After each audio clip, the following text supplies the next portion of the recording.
Здравствуйте! Лучше один раз увидеть, чем 100 раз услышать. Эта народная мудрость является своего рода девизом Национального центра аудиовизуального наследия народов Республики Саха-Якутия. Наверняка сегодня вы уже посмотрели в гаджетах или увидели по телевизору, что 27 октября – день, который во всем мире известен как День аудиовизуального наследия. То, что помимо бумажных архивов существуют еще и киноархивы, известно всем. А знаете ли вы, что и в нашем городе есть уникальное учреждение, которое занимается хранением живой истории Якутии? Для того, чтобы поближе вас с ним познакомить, мы подготовили цикл передач «Кинолетопись Якутии», которая расскажет вам о нашем учреждении, а также покажет уникальные кадры из архивов нашего фонда.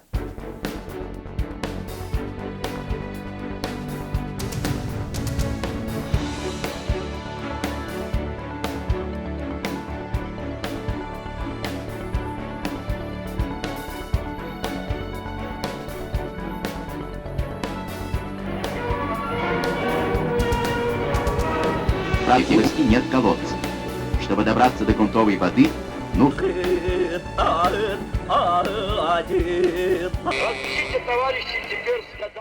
Это Национальный центр аудиовизуального наследия народов Республики Саха-Якутия имени Ивана Спиридоновича Жараева, которого хорошо знают все, кто причастен к кинематографу нашей республики. Самые высокие слова, корифей, патриарх якутского кино, учитель, можно сказать в адрес этого человека, который с начала 60-х годов трудился для того, чтобы сегодня о якутском кинобуме говорили во всем мире. Им же 25 лет назад и было создано наше учреждение. Но аудиовизуальным центром мы стали не так давно, 5 лет назад. А до этого мы назывались Госкинохранилище. И многие горожане и жители улусов не раз видели на улицах УАЗик с броской надписью «Кинолетопись Якутии». Вот уже четверть века идет постоянная, кропотливая работа по поиску, сбору и хранению живого наследия Якутии. Вот здесь, в этих стенах, хранится около 40 тысяч фильмов, фрагментов, сюжетов, телепередач, любительских съемок на всех существующих носителях, рассказывающих и показывающих жизнь самого северного региона России почти за 100 лет. Самый старый кадр 1924 года – это прощание с вождем пролетариата Владимиром Ильичем Лениным. Там участвовали интеллигенция, якутская интеллигенция того времени.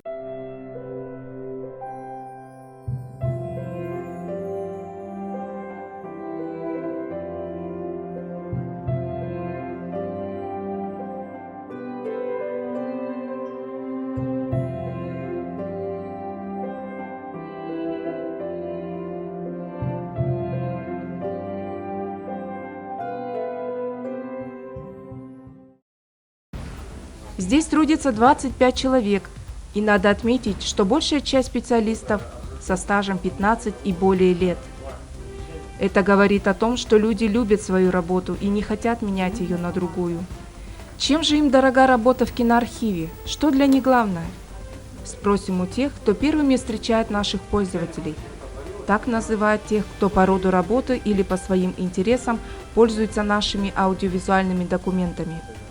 Это в первую очередь тележурналисты, историки, сотрудники музеев и те, кто хочет найти в наших фондах интересующие их кадры.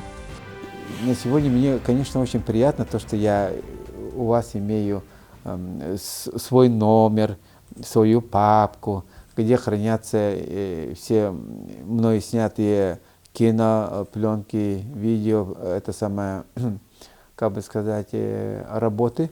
Но в первую очередь я хочу сказать, что вот именно то, что у нас самое главное вечное, это кинопленка. Она, наверное, будет храниться веками.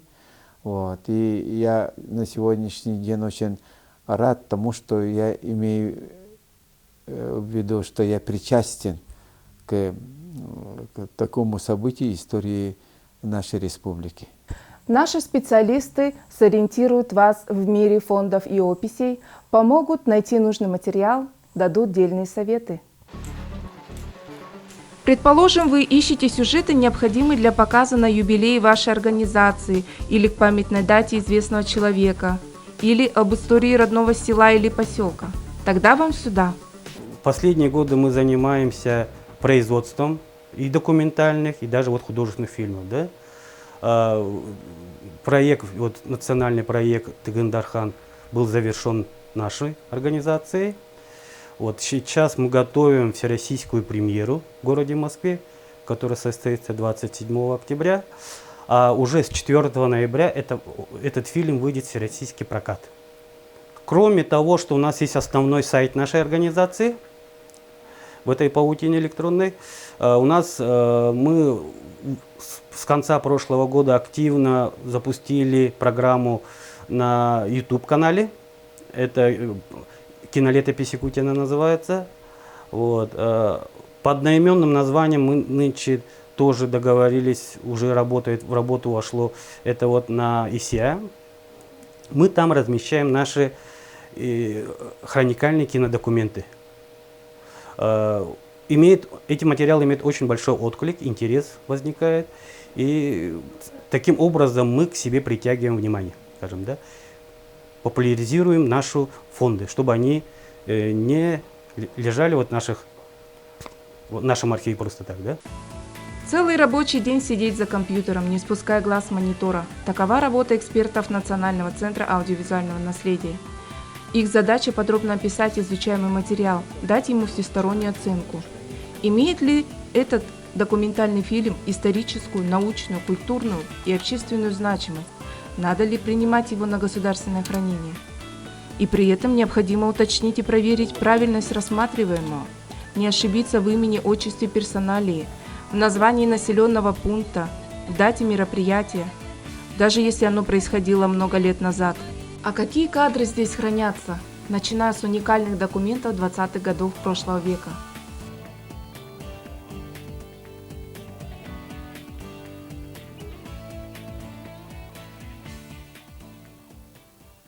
Материалы поступают на временное хранение, оттуда эксперты уже берут для просмотра с целью определения его качества уже для государственного хранения. Вот. И скажем так, что в год у нас поступает где-то около 1000, как мы называем, единиц учета, и по плану эти все материалы должны быть просмотрены. Материал должен обязательно нести какую-то интересную информацию для будущего, то есть обладать культурной, научной или исторической значимостью. И плюс к этому он должен быть в достаточно хорошем техническом состоянии. Потому что бывает, что материалы, скажем, 30-летней, 50-летней давности, они, конечно же, уже теряют и изображение, и звук. Но после экспертизы ценности кинодокументов каждый документ у нас пронумеруется, государственный учет вводится, производственный номер тут вводится, записывается в книгу учета. И в этих ящиках вот хранятся DVD-диски, тоже пронумерованные, каждый стоит по порядку. Каждый ящичек у нас тоже пронумерован. Вот. А это отдел оцифровки аудиовизуальных документов и реставрации кинопленки. Сотрудники занимаются перезаписью аудиовизуального фонда на любые носители, монтажом видеоконтента, производством съемок так называемого инициативного архивирования. Проще говоря, съемками наиболее важных событий, происходящих в республике. Возможно, вы слышали и о ежегодном республиканском конкурсе «Кинолетопись Якутии». Каждый год на государственное хранение фонды пополняются в среднем на 1500 единиц хранения. Из них компетентным жюри отбираются самые ценные, самые интересные фильмы, телепередачи и сюжеты. Вот их-то авторы и владельцы становятся победителями конкурса по нескольким номинациям: промышленность, наука, культура, история и другие. Ведь согласитесь, приятно, когда работа якутских режиссеров, сценаристов и операторов или кинолюбителей получает высокую профессиональную оценку. И плюс памятные призы и ценные подарки.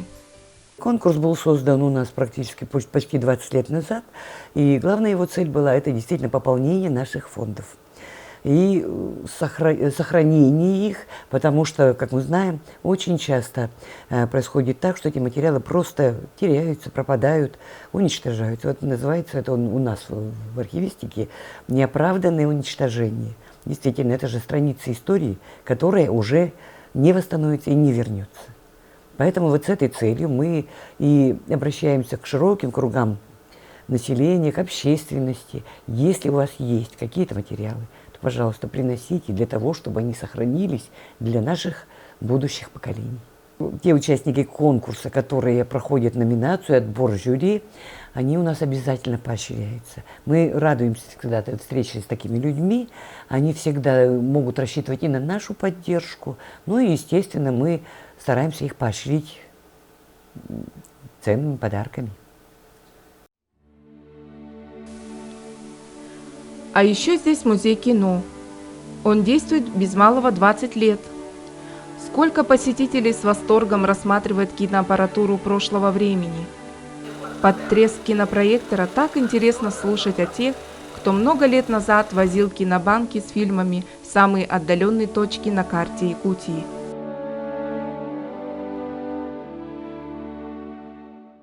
В музее более 5000 кинодокументов. Там фотографии, воспоминания, бумажные, вот это наши афиши советского периода и аппаратуры кино наших операторов, любителей кино, кинопроекторы еще, которые вот у Лусага работали, начиная с 16-миллиметрового. Например, вот это 16-миллиметровый кинопроектор Украина, она у нас работает, звуковой. Иногда мы показываем школьникам вот, через кинопроектор учебные фильмы школьникам. И летнее время мы постоянно бываем вот, в детских лагерях. Вот мы и познакомили вас с Национальным центром аудиовизуального наследия народов Республики Саха-Якутия. Наши фонды – это наше общее богатство, наша общая память. И каждый зритель может окунуться в этот мир и увидеть то, что происходило в республике много-много лет назад. До свидания. Увидимся в следующем выпуске.